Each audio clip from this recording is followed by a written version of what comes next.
Assalamualaikum warahmatullahi wabarakatuh.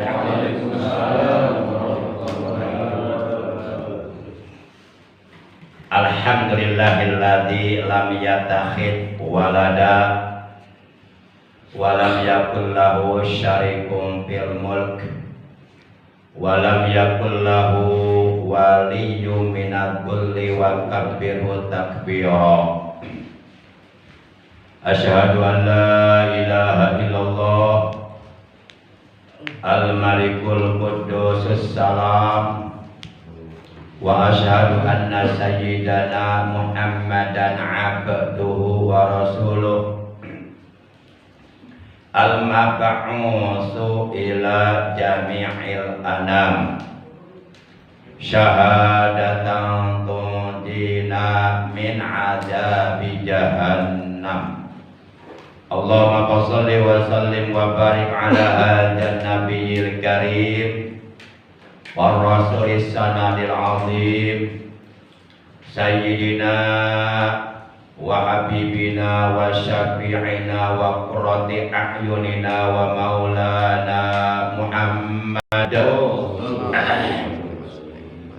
wa ala alihi wa ashabil kiram alladzina jahadu fi sabilillah bi sayfil mujahadah bil hikmah wal kalam. Amma ba'da. Ma'asyiral muslimin wa zumratal mu'minin, segenap jamaah majlisul ilmi, segenap jamaah pengajian rutin malam Sabtu ba'da isya musalla abad dan syakura. Bil khusus yang saya hormati segenap pengurus Dewan Kemakmuran Mushola, juga para tokoh agama maupun tokoh masyarakat, para sesepuh, para asatidz. Insya Allah malam ini juga akan hadir Al-Mukarram Ustadz Fahrudin Yusuf dan Ustadz Anwar Ibrahim. Beliau masih sedang dalam perjalanan, mudah-mudahan gak ada halangan ya. Amin ya Allah ya Rabbal Alamin. Segenap jamaah seiman, seagama, seakidah yang saya hormati, yang dimuliakan oleh Allah, rahimakumullah wa adakumullah. Puja dan puji syukur selalu kita panjatkan kepada Allah yang Maha Ghafur, yang telah memberi kita nikmat panjang umur, juga nikmat sehat baik zahir maupun batin, serta nikmat yang lainnya yang tiada terhingga, terutama nikmat yang sangat amat mulia, yang sangat amat berharga, lebih berharga daripada dunia beserta seluruh isinya, yaitu nikmatul iman wal islam wal ihsan wal ilmi. Sehingga alhamdulillah dengan sababiah berbagai macam nikmat yang telah dianugerahkan oleh Allah kepada kita, juga tentunya dengan pertolongan Allah pada malam ini memasuki malam tanggal 29 di bulan Muharram tahun 1444 Hijriah, bertepatan dengan tanggal 26 Agustus tahun 2022 Masehi. Kita dapat kembali bersilaturahim, bermuajahah, duduk berkumpul bersama-sama di taman sorganya Allah yang ada di alam dunia, yaitu majlis ilmu. Mudah-mudahan kita semua yang hadir, juga keluarga kita, saudara-saudara kita, guru-guru kita, paman bibi kita, kakak adik kita, anak cucu kita, semuanya yang masih hidup, semoga oleh Allah selalu diberikan kesehatan, dengan kesehatan yang barokah, baik zahir maupun batin, yaitu kesehatan yang selalu digunakan untuk menambah amal kebaikan, menambah amal solih, menambah amal ibadah buat bekal hidup kita nanti di alam kubur, di alam mahsyar, di alam akhirat. Dan mudah-mudahan kita diberikan tambahan ilmu yang bermanfaat, ilmu yang berguna, ilmu yang disertai hidayah, ilmu yang barokah, ilmu yang dapat menghantarkan diri kita untuk bisa menjadi pribadi-pribadi muslim yang muttaqin, yang bertakwa kepada Allah Subhanahu wa taala, yang pandai bersyukur kepada Allah Subhanahu wa taala. Dan kita doakan anak-anak kita, cucu-cucu kita yang sedang dalam keadaan menuntut ilmu baik di pondok pesantren ataupun di lembaga pendidikan Islam yang lainnya. Semoga dengan barokah kita duduk istiqomah di majelis ilmu, mereka dipanjangkan umurnya, selalu disehatkan, diberikan kelancaran dalam mencari ilmu, kemudian diberikan kemudahan dan diberikan ilmu yang bermanfaat, dijadikan anak yang soleh, solihah, yang berguna bagi agama, bangsa, dan negara. Yang sedang sakit, semoga mereka disembuhkan oleh Allah dari sakitnya dan diberikan kesehatan yang barokah. Salawat teriring salam semoga tetap dilimpahkan selalu atas panutan kita yang mulia, qudwatuna, uswatuna, habibuna, yakni Nabi kita tercinta, Nabi Agung, Nabi besar Muhammad Sallallahu Alaihi Wasallam, beserta seluruh keluarga beliau, para sahabat beliau, dan seluruh pengikut beliau yang tetap setia, yang tetap cinta kepada beliau, yang tetap istiqomah secara istimrar, secara kontinu, secara berkesinambungan menjalankan perintah-perintah beliau, mengamalkan ajaran Islam dan sunnah-sunnah beliau. Semoga kelak di hari kiamat kita semua yang istiqomah hadir duduk di majelis ilmu, juga keluarga kita dan saudara kita memperoleh syafaatul ujma dari beliau. Amin ya Allah ya rabbal alamin. Ma'asyiral muslimin rahimakumullah wa hadakumullah, kita awali pengajian rutin kita pada malam ini sebagaimana biasa, yaitu dengan pembacaan umul kitab suratul Fatihah dan dengan pembacaan sholawat atas kekasihnya Allah, yang pahalanya kita hadiahkan untuk seluruh ahli kubur keluarga kita yang telah mendahului kita, terutama untuk para sesepuh, orang tua kita, guru-guru kita, paman bibi kita, kakak adik kita, anak cucu kita, dan saudara-saudara kita. Bitilkaniyadil Fatihah. A'udzu billahi minasyaitonir rajim. Bismillahirrahmanirrahim. Alhamdulillahirabbil alamin. Arrahmanir rahim. Maliki yaumiddin.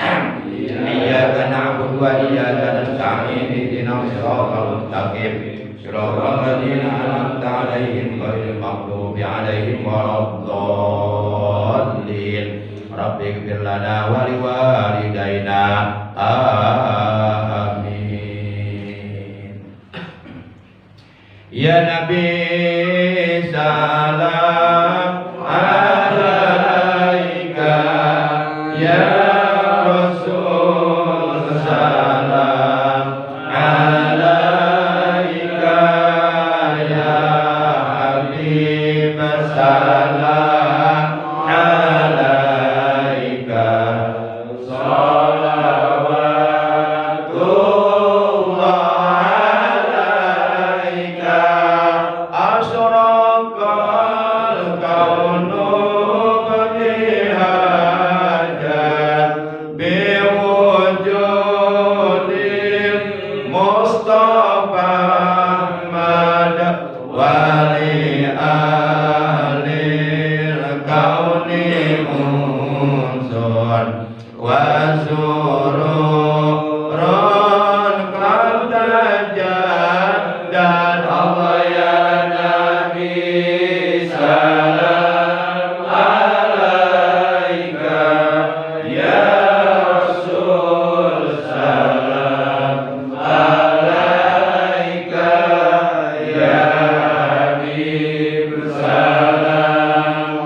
Salawat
marhaban ya marhaban,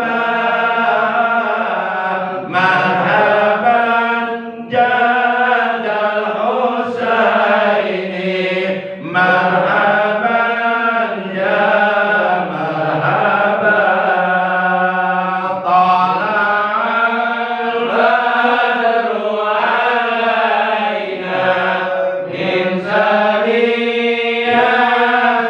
wada, wajaba syukru alaina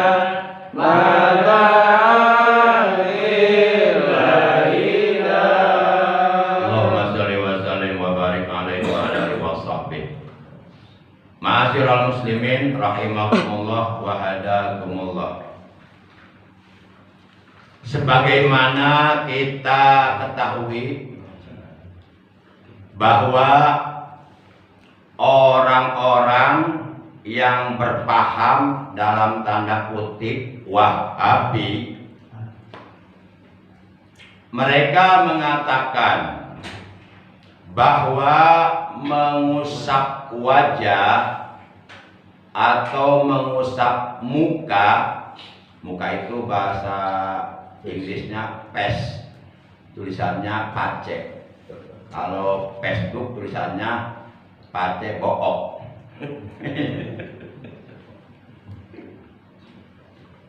Mereka mengatakan bahwa mengusap wajah atau mengusap muka setelah salam di dalam sholat, kata mereka, kata orang-orang yang pahamnya Wahabi, adalah bid'ah.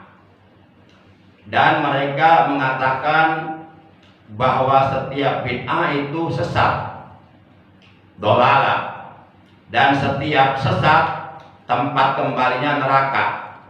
Berarti bapak-bapak setiap setelah salam di dalam sholat mengusap muka, berarti bapak-bapak nanti masuk neraka semuanya. Jadi yang masuk surga dia doang.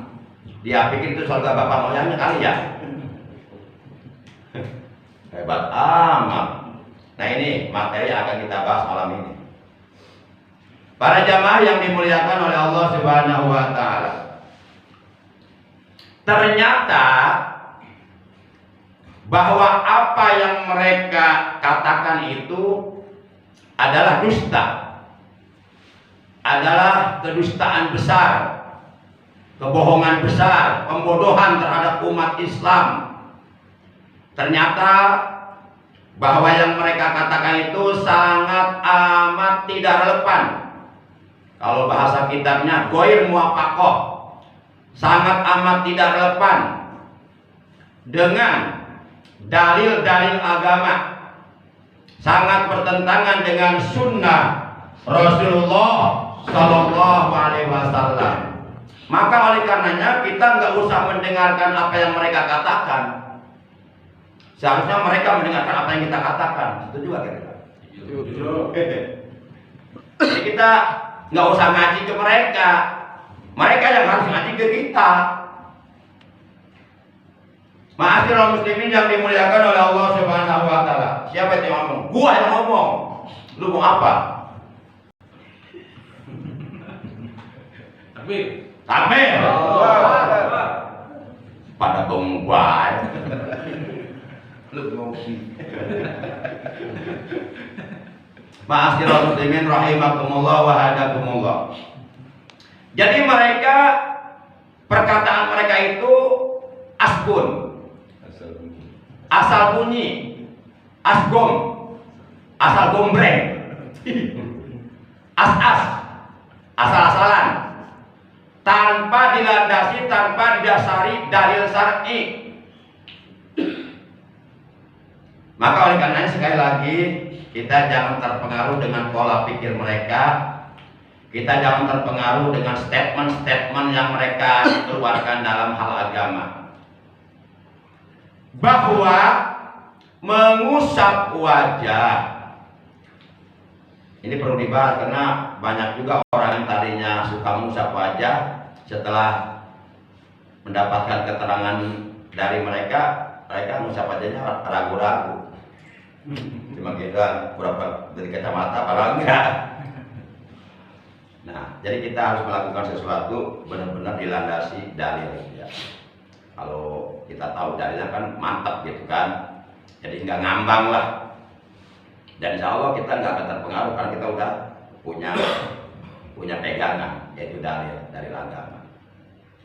Nah, ternyata apa masalah mengusap wajah atau mengusap muka, ternyata itu adalah merupakan sunnah Rasulullah Shallallahu Alaihi Wasallam. Artinya mengusap muka, mengusap wajah setelah ya selesai salam di dalam sholat, baik sholat fardu 5 waktu dan ataupun sholat nawafil, sholat sunnah, itu dicontohkan dan diperbuat oleh baginda kita yang mulia tercinta, Nabi Agung, Nabi besar Muhammad Sallallahu Alaihi Wasallam. Tapi kenapa mereka mengatakan bid'ah? Dengan alasan itu tidak dicontohkan oleh Rasulullah, itu tidak diperbuat, tidak dikerjakan, tidak dilakukan Rasulullah. Ternyata Rasulullah mencontohkan, memperbuatnya, melakukannya. Bahkan beliau sangat amat senang ketika melihat umatnya mencontoh, meniru apa yang beliau lakukan. Para jamaah yang dimuliakan oleh Allah Subhanahu wa taala. Adapun hadis Rasulullah Shallallahu Alaihi Wasallam yang isinya hadis tersebut menerangkan dengan jelas, dengan nyata, dengan seterang-terangnya tentang bahwa Rasulullah setiap kali selesai salam di dalam sholat, beliau selalu mengusap wajah, selalu mengusap muka. Kemudian beliau mengucapkan asyhadu an la ilaha illallah, asyhadu an la ilaha illa huwar rahmanur rahim. Allahumma adhib annil hamma wal husna. Nah, ini yang dilakukan Rasulullah. Ini hadisnya hadis riwayat Anas bin Malik. Baik, kita baca dulu hadisnya biar kita benar-benar memahami gitu ya. Dan kalau kita sudah tahu dalilnya, berarti nanti kita melakukannya penuh keyakinan, enggak ragu-ragu, enggak ngambang gitu kan. Baik. Hadisnya sebagai berikut. An Anas bin Malik radhiyallahu anhu. Kana Rasulullah sallallahu alaihi wasallam ija qada salatahu masaha wajhahu biyadil yumna summa yaqulu asyhadu an la ilaha illa huwar rahmanur rahim Allahumma adhib annil hamma wal husna. Rawahu Anas. Anas bin Malik radhiyallahu anhu, dari sahabat Nabi yang bernama Anas bin Malik radhiyallahu anhu, ia berkata, Anas ini hidup satu zaman, satu masa, satu kurun dengan Rasulullah, hidup di zaman Rasulullah. Bahkan Sayyidina Anas bin Malik ini selama 10 tahun menjadi khadimur Rasul, menjadi pelayan Rasulullah di rumahnya, tanpa minta gaji, tanpa minta dibayar, berkhidmat, membaktikan dirinya kepada Rasulullah selama 10 tahun. Apapun segala kebutuhan Rasulullah selalu dilayaninya. Sehingga Anas bin Malik ini tahu persis kepribadian Rasulullah seperti apa, akhlaknya seperti apa, bagaimana ucapan-ucapannya, bagaimana sopan santunnya, bagaimana ibadahnya di dalam kesehariannya, bagaimana Rasulullah melakukan praktek sholatnya, tahu persis. Makanya kalau ada yang membid'ahkan mengusap muka setelah salam di dalam sholat, emang dia hidup zaman Rasul. Anas tahu persis. Yang meriwayatkan hadis ini Anas. Dari Anas bin Malik radhiyallahu anhu, ia berkata, kata Sayyidina Anas, karena Rasulullah sallallahu alaihi wasallam adalah terbukti. Artinya Anas melihat apa yang diperbuat oleh Rasulullah. Ini kan kuat dalil ini. Kuat dalil, jangan ditentang. Menentang dalil yang kuat ini bisa dosa. Adalah terbukti bahwa Rasulullah sallallahu alaihi wasallam apabila kodok beliau selesai sholat tahu, mengerjakan sholatnya, apabila Rasulullah selesai mengerjakan sholat, baik sholat fardu 5 waktu maupun sholat sunnah. Ya kan, sholat itu ditutup dengan salam. Berarti salam itu, mengucapkan salam itu masih pekerjaan masih ada di dalam sholat. Nah, adapun mengusap muka maksudnya. Adapun mengusap muka, mengusap wajah, itu pekerjaan yang dilakukan setelah sholat selesai. Itu berarti mengusap muka di luar di luar pekerjaan sholat. Nah, apabila Rasulullah Shallallahu Alaihi Wasallam beliau selesai mengerjakan sholat, artinya setelah beliau salam di dalam sholat, masaha, maka beliau mengusap. Jelas enggak? Ini hadis ini. Siapa yang berani nentang hadis Rasul? Pengen murtad? Hanya orang-orang Wahabi yang berani menentang hadis Rasul. Berarti mereka murtad berarti. Karena konsekuensinya kalau kita sudah mengatakan saya beriman kepada Rasulullah, maka konsekuensinya wa bima qala Rasul. Saya beriman kepada Rasulullah, konsekuensinya adalah wa bima qala Rasul. Dan saya pun beriman kepada apa yang disabdakan oleh Rasulullah, baik langsung ataupun ucapan Rasulullah didengar oleh para sahabat kemudian disampaikan kepada para sahabat yang lainnya, ataupun perbuatan Rasulullah disaksikan, dilihat oleh para sahabat kemudian disampaikan kepada yang lainnya. Itu semuanya hadis. Karena menurut keterangan dalam kitab Mustalahul Hadis bahwa definisi hadis itu adalah ma'udhifa lin Nabi sallallahu alaihi wasallam qaulan au fi'lan au taqriran, segala sesuatu yang diidopatkan, yang disandarkan kepada Nabi Muhammad sallallahu alaihi wasallam, baik berupa ucapan, perbuatan atau berupa pengakuan, itu disebut hadis. Jadi hadis itu enggak semuanya berbentuk sabda, ada berbentuk perbuatan namanya sunnah, ada berbentuk ketetapan atau pengakuan. Jadi yang melakukan perbuatannya sahabat, tapi perbuatan sahabat disaksikan oleh Rasulullah. Namun Rasulullah diam saja, nggak melarang, berarti boleh. Itu hadis juga. Hadis fi'li namanya, hadis hadis takriri namanya. Hadis pengakuan Rasulullah atas perbuatan yang dilakukan oleh sahabatnya. Jadi kita jangan picik pemahaman tentang agama. Nggak bisa. Pokoknya kalau nggak ada zaman Rasul bid'ah. Muka lu bid'ah, tahu? Zaman Rasul muka lu jelek, kagak ada. Bid'ah. Kesel gua, bid'ah aja. Pokoknya yang membid'ah-bid'ahkan itu musuh besar gua. Gue lama gua taruh tuh golok di depan. Lu duluan baca gua atau gua dulu baca lu, terserah, pilih lu. Dan gua takut apa? Ma'asyiral muslimin rahimakumullah wa hadakumullah. Nah, jadi masalah Rasulullah mengusap ini kan jelas banget. Dalam hadis seperti itu. Mengusap apanya? Wajhahu, mengusap wajahnya. Bukan mengusap kepala. Baik kepala atas maupun kepala di bawah tuh. Kepala si Abdul Goplak, bukan. Kan kepala ada dua ya. Laki-laki kepalanya dua, ada kepala besar, kepala kecil. Kepala besar yaitu di atas ini.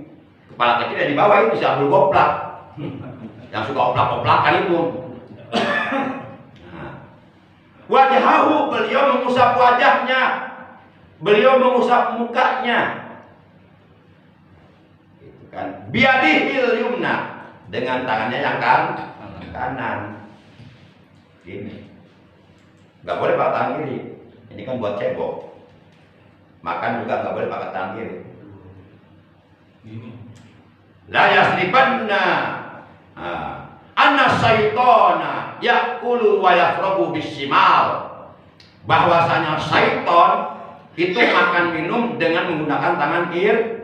Jadi kalau ada umatnya Nabi Muhammad suka membiasakan makan minum pakai tangan kiri, itu bukan umatnya Nabi Muhammad, itu adalah anak buahnya syaitan. Karena Rasulullah melarang kepada umatnya, umatku, aku larang kalian makan minum menggunakan tangan kiri. Makanya kalau ada seorang penceramah, wah jubahnya panjang, udengnya sedeban Vespa, pegang tongkat si buta dari Buatu, wah keren banget dah. Ceramahnya menggelegar, takbir, takbir, takbir. Udah gitu dia minum sambil berdiri pakai tangan kiri, wah udah, nggak ada apa-apanya kata gua itu ulama.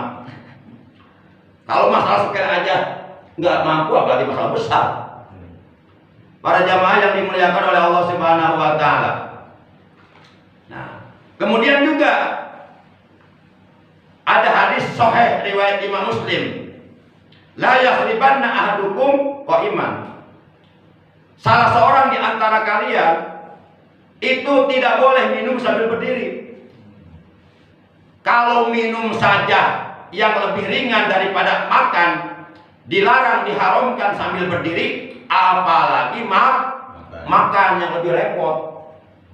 Coba makan ya, ada 5 wadah, nasi, sop, apalagi itu, semur jengkol, gorengan, lalapan. Coba berdiri, pegang semua tuh 5 wadah, bisa enggak? Nah, kita jangan meniru gaya-gaya orang kafir. Lihat orang kafir kalau dia lagi pesta-pesta, makan minum, diaduin sambil berdiri, teng, itu orang kafir, nggak boleh kita mengikutinya. Man tasabbaha biqaumin fahuwa minhum, kata Rasulullah. Barang siapa yang ucapannya, perbuatannya, kelakuannya, pekerjaannya menyerupai atau tasabuh kepada suatu kaum, fahuwa minhum, maka dia masuk golongan kaum itu. Nauzubillah min. Kita ngakunya Islam, tapi gaya hidupnya gaya hidup orang kafir. Ya kita masuk golongan orang kafir. Nauzubillah min dzalik. Kita kembali ke laptop. Baik. Jadi Rasulullah masaha wajhahu biadil karimah. Beliau mengusap mukanya, wajahnya setelah salam di dalam sholat dengan tangan kanan. Yang tadi masalah minum maka itu mah selingan aja. Dengan tangan kanan.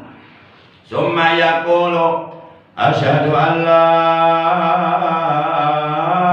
ilaha illa huwar rahmanur rahim. Allahumma adhib anil hamma wal huzna. Nah, ini hadis.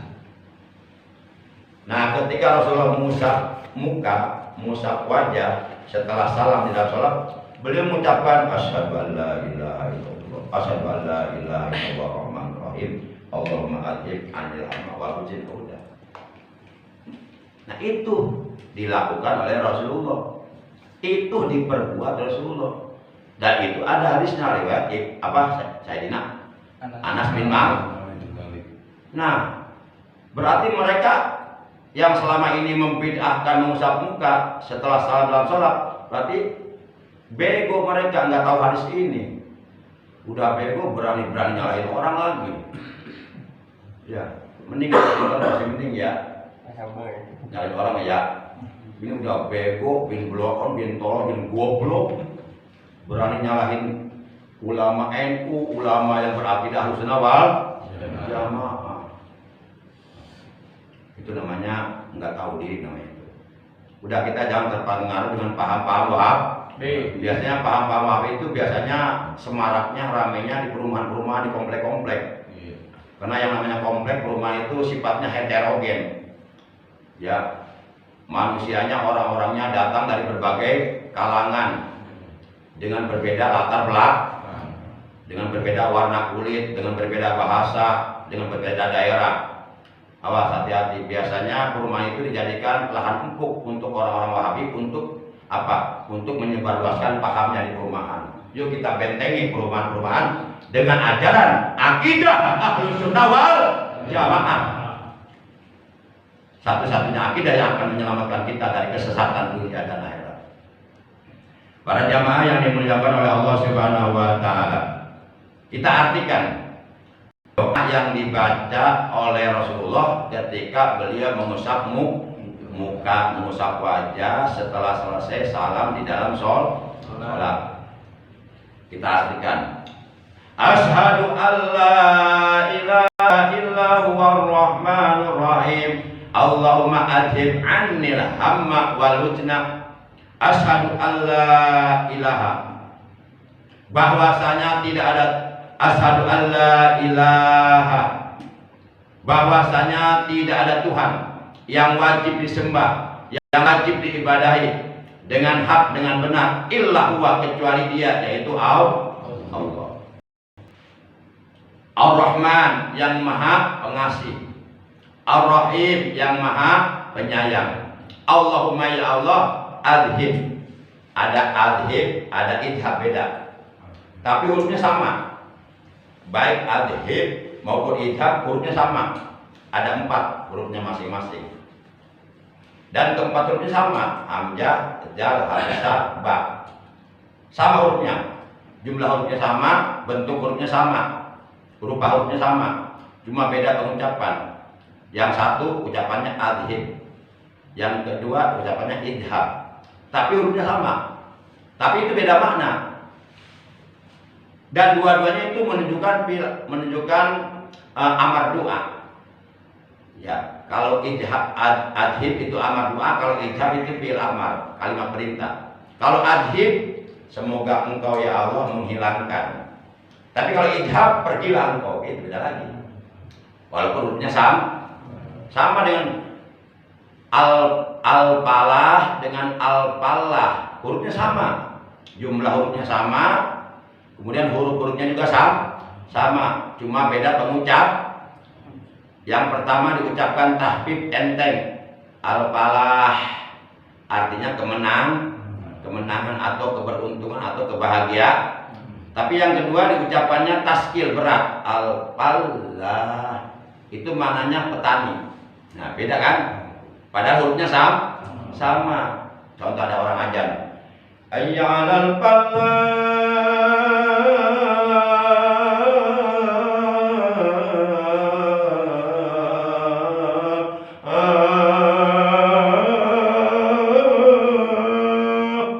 itu orang bukan ngajak sholat, itu ngajak mencangkul di sawah. Mari kita jadi petani gitu ya. Kan petani pekerjaan mencangkul di sawah. Kok artinya bisa gitu? Karena dia salah baca. Hayya 'alal falah, artinya petani. Itulah bahasa Arab, uniknya begitu. Iyaka dengan iyaka beda. Kalau iyaka hanya pada engkau ya Allah, tapi kalau iyaka hanya kepada sinar matahari. Beda enggak? Beda. Makanya kalau jadi ada imam baca Fatihah dalam sholat, iyaka na'budu wa iyaka nasta'in, itu imam lagi murtad itu. Bukan lagi ibadah, lagi murtad. Ya gimana enggak murtad, coba lihat maknanya. Iyaka na'budu, hanya kepada sinar matahari kami menyembah. Itu diucapannya di depan Allah lagi sholat lagi. Wa iyaka nasta'in, dan hanya kepada matahari, sinar matahari kami mohon pertolongan. Hanya orang-orang kafir yang beragama Sinto yang menyembah dan minta kepada matahari. Tuh gara-gara salah banget. Makanya belajar tajwid. Alhamdulillah di sini setiap malam ada tajwid ya. Ustaz Sulaiman ngajar tajwid. Kalau saya ilmu tadi udah di dalam kepala, udah mau nanya apa pada saya? Mau mad mutasir, mad munfasil, mad sukun, mad badal, mad iwan, mad musafir, itu saya udah paham semua, udah di dalam kepala, bukan nyombong, emang bener. Ya kita bicara apa adanya aja udah. Para jamaah yang dimuliakan oleh Allah Subhanahu wa taala. Baik. Nah, jadi Allahumma ya Allah. Adhib, jangan idhab ya. Ya, adhib. Adhib, semoga engkau menghilangkan anni dariku alhamma, akan kesedihan, wal huzna, dan kesusahan. Ya Allah, sambil usap ya. Ya Allah, semoga engkau menghilangkan kesedihan dan kesusahan dariku.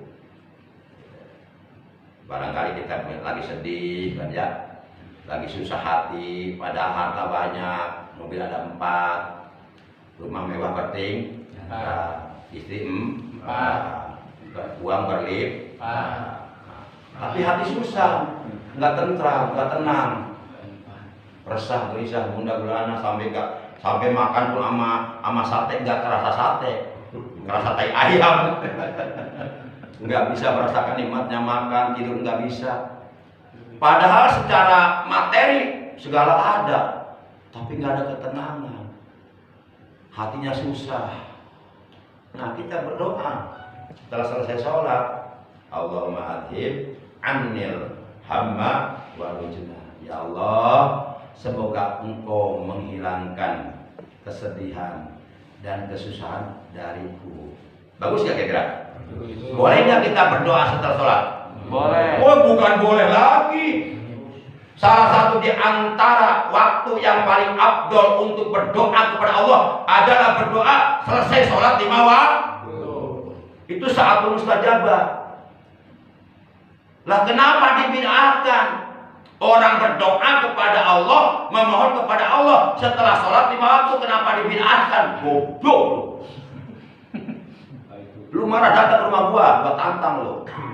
Lu beli borong. Lu bawa kitab-kitab lu, debat sama gua ayo. Ya ngomongin saja. Gua apa lagi nyari orang-orang Wahabi yang pengen debat sama gua. Para jamaah yang dimuliakan oleh Allah Subhanahu wa taala. Ini kira-kira keterangan jelas enggak ya? Jelas. Udah mantap hatinya udah. Mantap. Udah mantap ya. Pokoknya udah kita kaum Ahlussunnah wal Jamaah yang bermadzhab Imam Syafi'i. Jangan ragu lagi, jangan terpengaruh. Setiap setelah selesai salam di dalam salat, usahmu sambil membaca doa apa tadi? Asyhadu an la ilaha illa huwa rahmanur rahim. Allahumma adhib annil hamma wal huzna. Kalau diartikan, aku bersaksi bahwasanya tidak ada Tuhan selain Dia yang Maha Pengasih lagi Maha Penyayang. Ya Allah, semoga Engkau menghilangkan kesedihan dan kesusahan dariku. Itu kan bagus. Karena hanya Allah yang mampu menghilangkan segala macam Takbir. Kok bisa begitu ya? Ini harus minum dulu. Ya licin tenggorokannya, itu lecet tenggorokannya.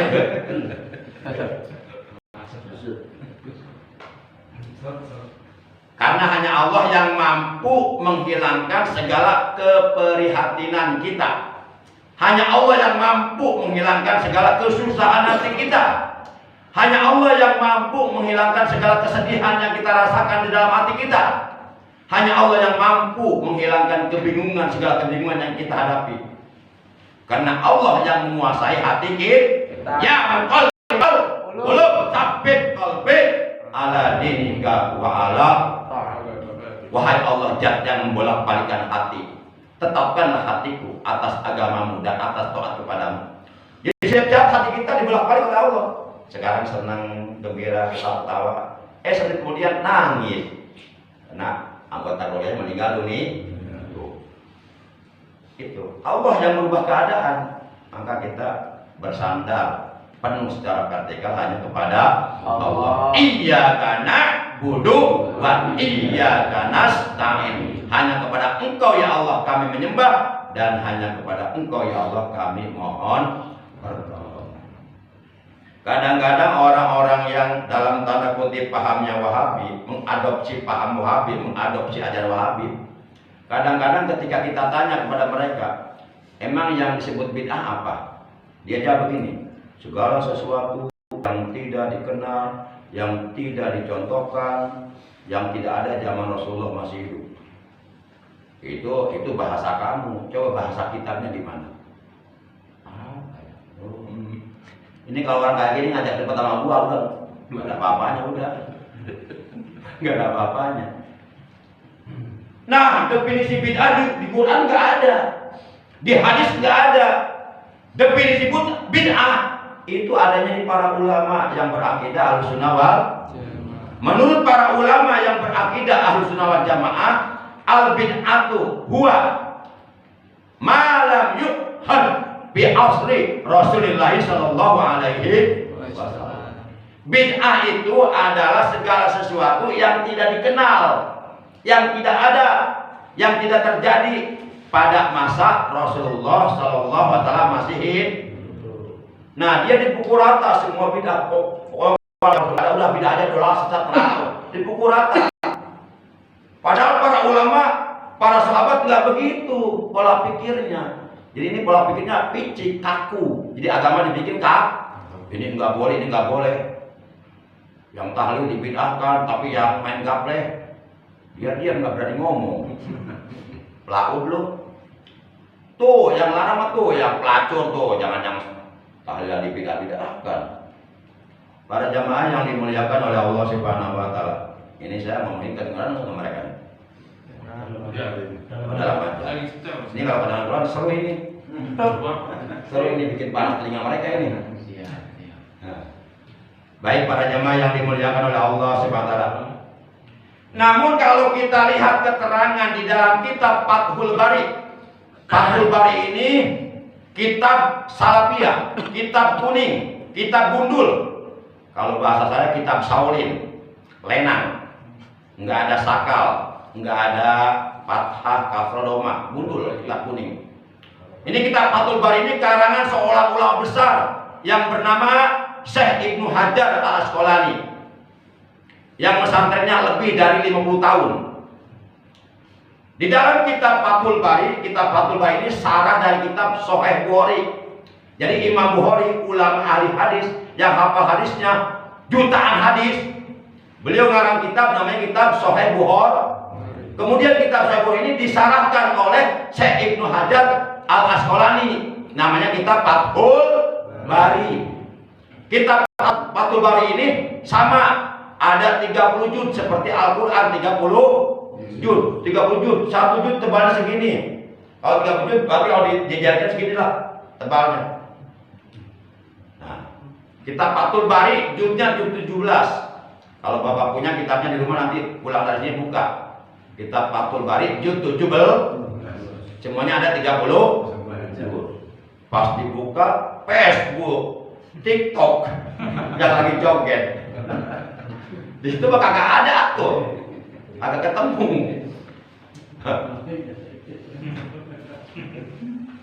Baik. Juz 17 halaman 10. Juz 17 halaman 10. Bahwa gurunya Imam Bukhari yang bernama Abu Nuaim. Ini Abu Nuaim ini gurunya Imam Bukhari. Ahli hadis juga. Abu Nuaim, lain Nuaim. Nuaim bahasa Sunda. Kita bisa Nuaim. Ini Nuaim sial deh. Abu Nuaim. Nuaim. Abu Nuaim rahimahullah ta'ala beliau meriwayatkan bahwasanya Al-Imam Syafi'i, Imamul Mazhab yang 4, itu beliau menjelaskan di dalam kitabnya, kata Imam Syafi'i, al-bid'atu bid'atani. Jadi bid'ah itu ada dua macam. Al-bid'atu bid'atani. Bid'ah itu ada dua macam. Itu kata Imam Syafi'i, ulama mazhab. Mahmudatun wa madmumatun, yaitu bid'ah mahmudah dan bid'ah madmumah. Pakai zal, madmumah, bukan majmumah. Madmumah. Yang pertama bid'ah mahmudah, artinya bid'ah yang terpuji. Bid'ah yang apabila kita lakukan malah Allah ridho kepada kita. Rasulullah senang, walaupun Rasulullah nggak pernah melakukan. Bid'ah mahmudah adalah bid'ah yang relevan, yang sesuai dengan Al-Quran, dengan sunnah Rasulullah, dengan sunnah para sahabat dan dengan ijma, baik ijma sahabat maupun ijma ulama. Kan yang disebut ijma menurut keterangan di dalam kitab usul fikih, ijma itu adalah kesepakatan seluruh para ulama, baik ulama dari kalangan sahabat atau statusnya kedudukannya sebagai sahabat Nabi maupun ulama kalangan tabi'in. Nah, itu bid'ah mahmudah. Bid'ah mahmudah ini sunnah dilakukan, bukan dolalah. Jadi enggak semua bid'ah dolal, enggak. Jadi mereka salah memahami, salah persepsi tentang hadis yang berbunyi kullu bid'ah dolalah wa kullu dolalatin finnar. Setiap bid'ah, perkara baru dalam agama yang tidak ada zaman Rasul, itu adalah sesat, dan setiap sesat neraka. Nah, mereka salah pemahaman tentang hadis ini. Mereka nggak paham ilmu namanya. Kulu itu kulunya kulu apa? Apa kulu juz'in? Apa kulu jam'in? Tanyakan kepada mereka dan minta penjelasan. Kulunya kulu apa? Pokoknya kulu-kulu deh. Nggak bisa begitu, coy. Kulu-kulu deh. Kan ada kulu juz'in, ada kulu jam'in. Kalau juz'in itu hanya bagian-bagian saja, ada beberapa bagian yang memang bid'ah dolalah. Jadi nggak semuanya. Para jamaah yang dimuliakan oleh Allah SWT. Fama wafaqa sunnata bahwa mahmudah.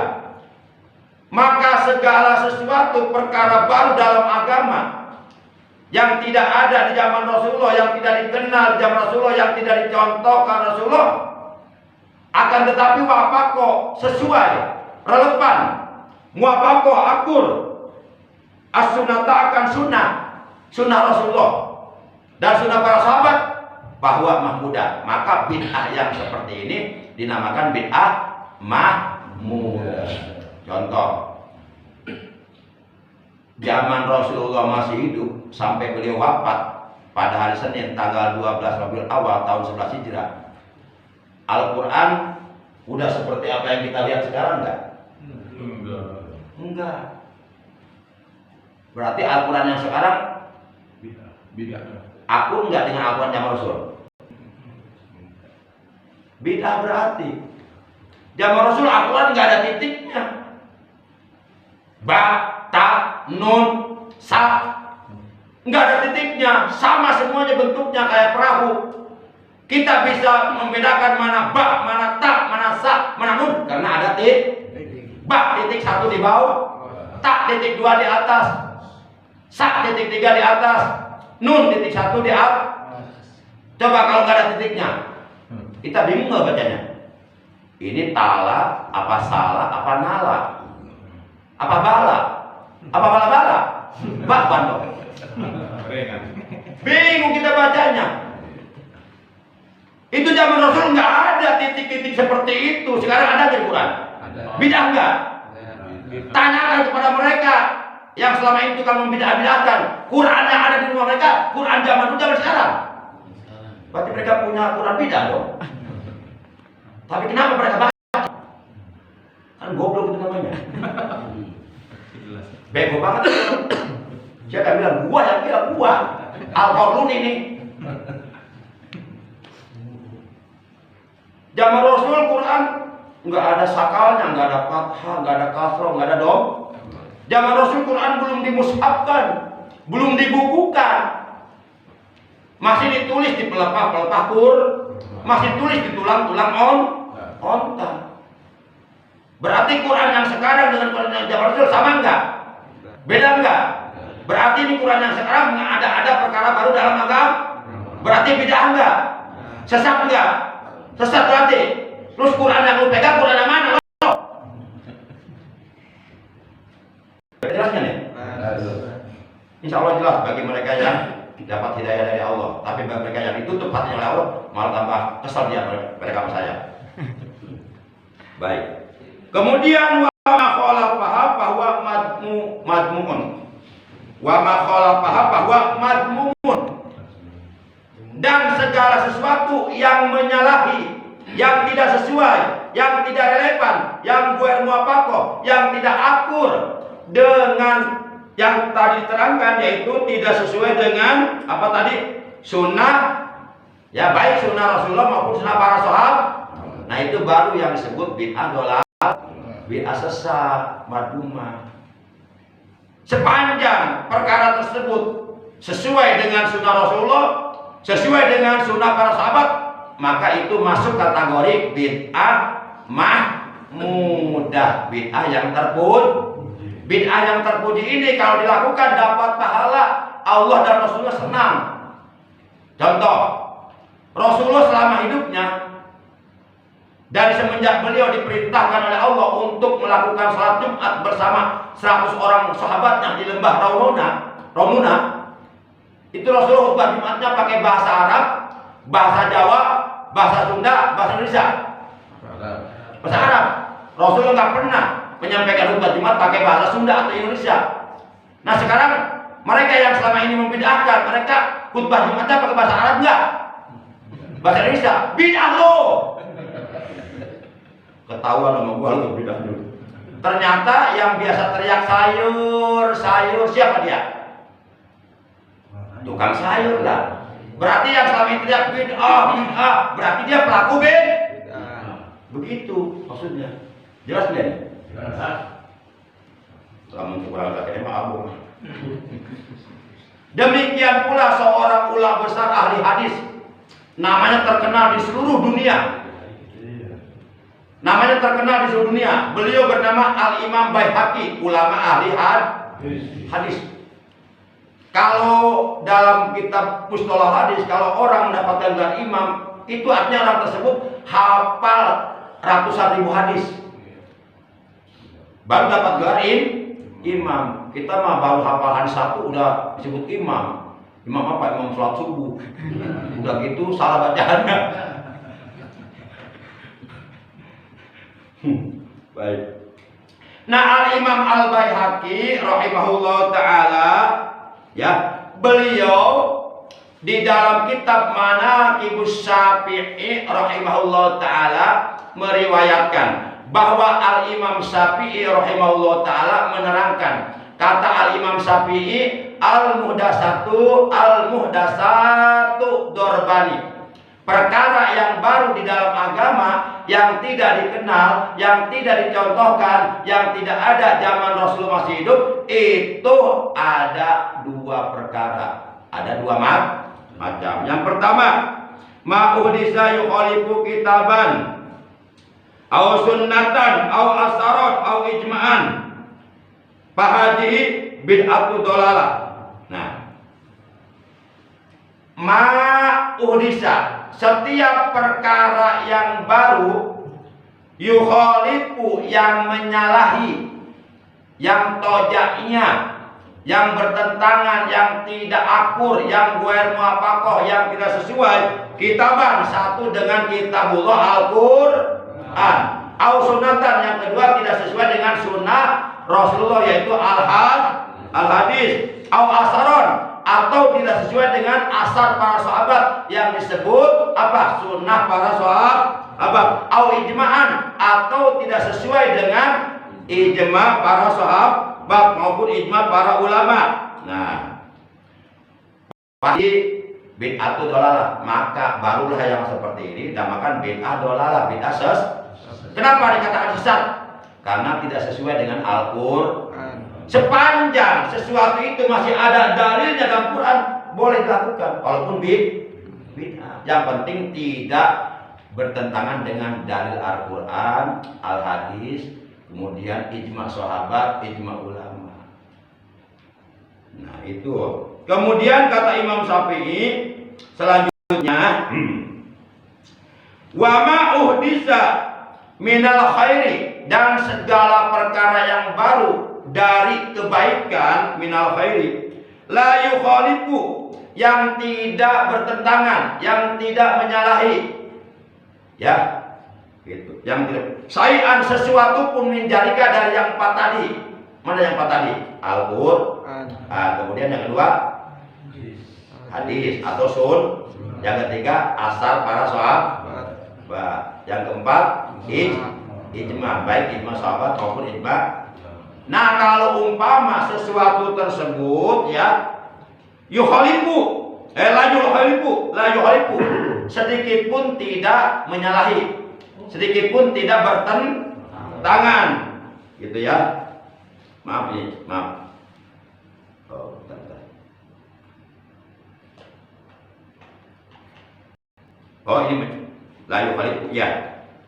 Segala sesuatu yang tidak bertentangan dengan yang empat tadi, syai'an, sedikit pun menjalika dan yang empat tadi, fahiyya, maka segala sesuatu tersebut atau perkara baru tersebut muhdatsatun ghairu madmumah, adalah perkara baru yang tidak tercela. Jadi maksudnya, kesimpulannya, menurut para ulama besar di dunia, bahwa bid'ah ada dua ada bid'ah mahmudah, ada bid'ah madmumah, ada bid'ah terpuji, ada bid'ah tercela. Untuk membedakan antara bid'ah mahmudah yang terpuji dengan bid'ah madmumah yang tercela gampang, ya.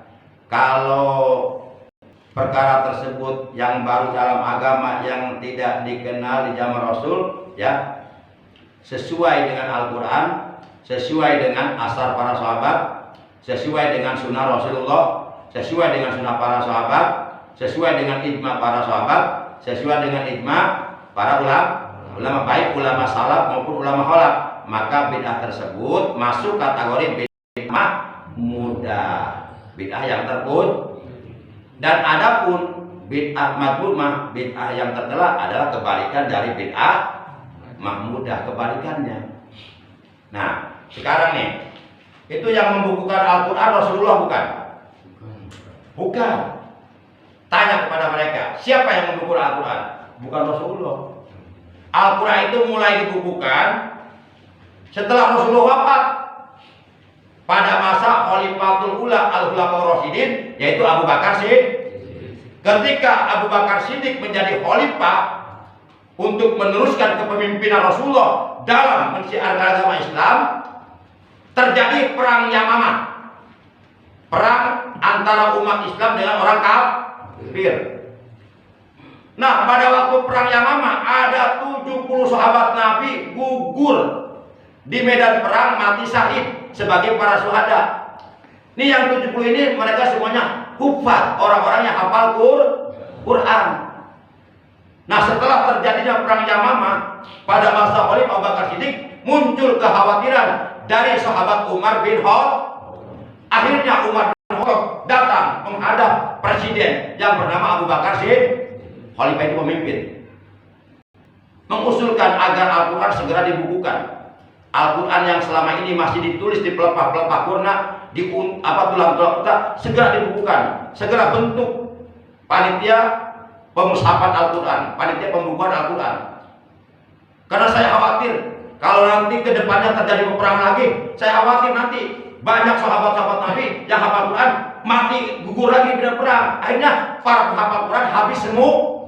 Saya khawatir Al-Quran nggak sampai kepada umat di akhir zaman. Nah, ini jasanya siapa Al-Quran sampai ke kita ini? Jasanya sahabat. Coba seandainya nggak dibukukan waktu itu, boleh jadi Al-Quran nggak sampai ke kita.